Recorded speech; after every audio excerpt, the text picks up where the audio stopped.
bien, mis amigos, espero que la estén pasando de maravilla.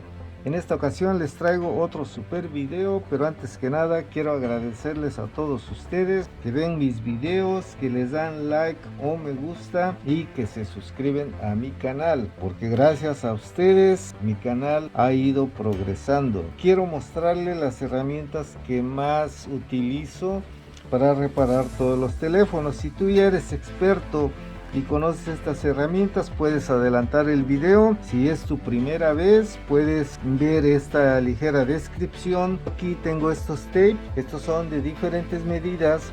Se llama Tesa Tapes, este es tape rojo de doble lado, este es 3M 300 LSE para pegar las pantallas, este se llama Kapton Tape con K y este se utiliza para aislar el calor en algunos componentes. Este es más ancho y que nunca te falte el masking tape, porque se puede utilizar para cualquier cosa. Lentes de seguridad que yo utilizo cuando remuevo la tapa de vidrio de los iPhone o las tapas que cubren los teléfonos Samsung que son de vidrio, porque cuando se rompe se fragmenta en pequeños pedacitos y si te brinca uno en los ojos te va a salir más cara la consulta médica que lo que vas a cobrar o lo que te vas a ahorrar en la reparación.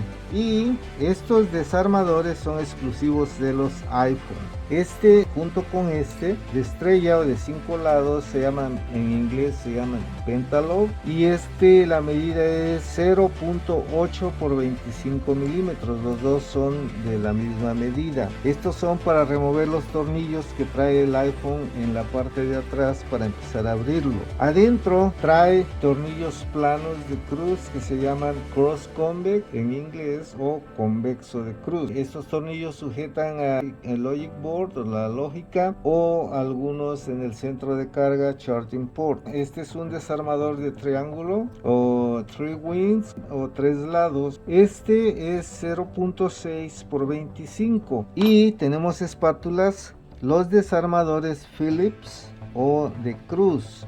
Este es un 0, 2 ceros, 3 ceros. Entre más ceros es más delgada la punta. Estos se usan para los Android y para los iPhone. Los iPhone también traen tornillos de cruz. Estos desarmadores se llaman Torx y estos son de hexágono o de 6 lados y es el T3, T4, T5, son los que más se utilizan en algunos de los teléfonos Motorola. Tengo esta lámina, es muy flexible, muy delgada. Esta yo la uso para insertarla en la parte de atrás de los teléfonos, o aquí por ejemplo es una lámina muy delgada y la corto con unas tijeras para metal. Así es que después de esto vamos a continuar con el video.